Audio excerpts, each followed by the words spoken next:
Talk about a clutch moment. Pete Alonso knew he got all of this one. He was laughing coming out of the batter's box. He smacked the go-ahead 3-run home run in the 9th inning of Game 3 of the NL Wild Card. He snaps out of a 1-for-11 slump at just the right moment. The Mets up and the Brewers 4-2 to win that series. Next, they got the Phillies.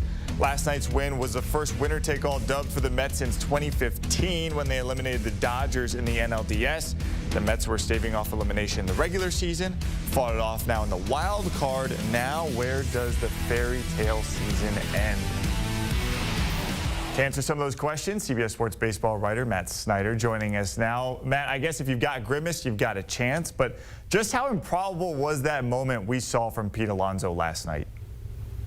I mean, we know he can hit home runs, right? That's his main skill. He has over 200 in the majors. He has 3 of the Mets' top 6 single-season home run marks in history. But going up against Devin Williams, who only gave up 1 home run in the regular season, it was, he was hurt for a little bit, but still, 23 outings, only 1 home run allowed, only 3 runs allowed all season.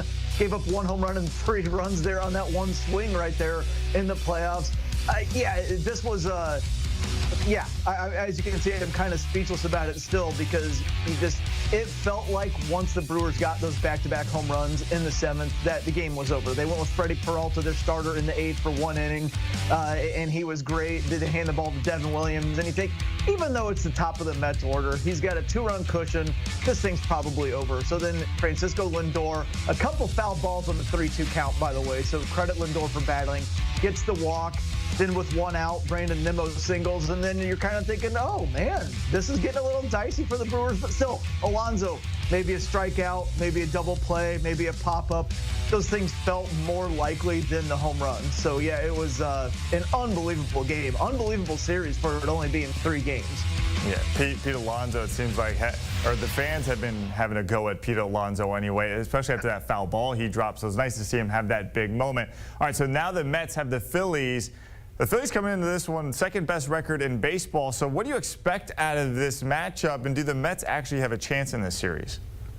The Mets definitely have a chance. They had the best record in baseball after June. The Phillies were actually exactly 500 after the All-Star break, so they haven't been really strong for a while. Where they are right now was on the basis of a very, very hot first few months. Now, the Phillies are very good, and everything could just fall into place. We've seen teams before flip that proverbial switch in the playoffs. I love the offensive upside for the Phillies. They're top to bottom, they're strong. We know about Bryce Harper and Trey Turner, but it's a top to bottom, a very strong lineup. The rotation, Wheeler, Nola, Christopher Sanchez was an all-star this year. Ranger Suarez was an all-star this year. There are concerns about Suarez, 6.49 ERA in his last 6 starts, but if he pitches back to form, they have a very strong rotation. Phillies have a great bullpen as well, a stable of arms back there, but it's just something about these Mets, isn't there? They've been so good for so long.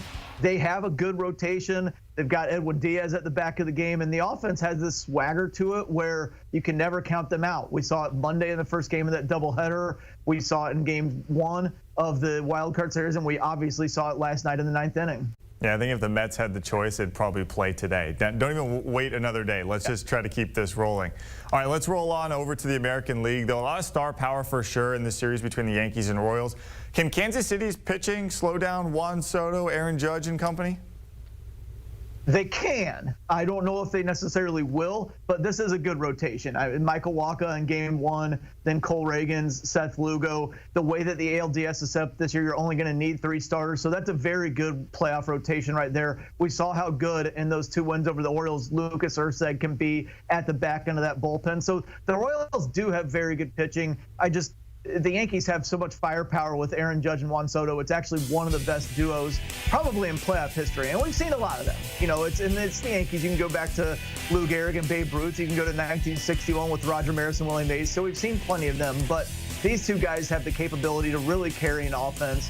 It's going to be fun to see what they have in store. And the Yankees also, in terms of the rotation, Garrett Cole, really, really good. 2.15 ERA since he took a break in early August. Carlos Rodon, 2.20 ERA in September. Luke Weaver as closer has been unbelievable since the Yankees finally made that switch and has really settled down the bullpen. This could be a sneaky good series, but the Yankees are definitely the better team right here. All right, speaking of star power, We finally get to see Shohei Ohtani in the postseason with the Dodgers and Padres keeping that thing out west. What should we expect from the two-way star? Do we see Ohtani possibly take the hill at all in this postseason?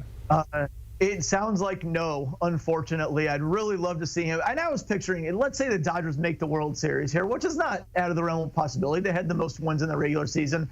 Let's say they get in dire straits one game and he just says, hey, I'm good for one inning. Surely they can just send him out there for one inning. Come on, that'd be amazing.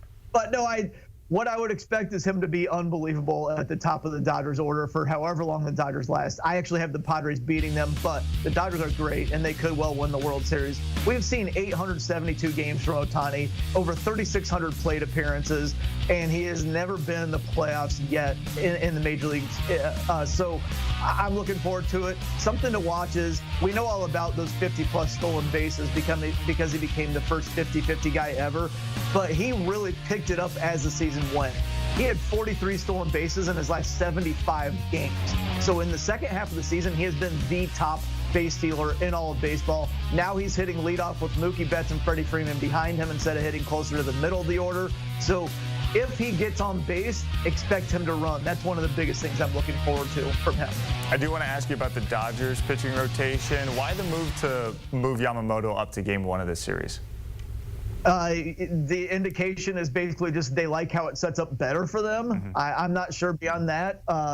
Probably won't make that big of a difference, but if there is a game 5, it's going to be whoever the game 1 starter is, because unlike the AL, there's not an extra day off for the NL side, so the game 1 person would be game 5.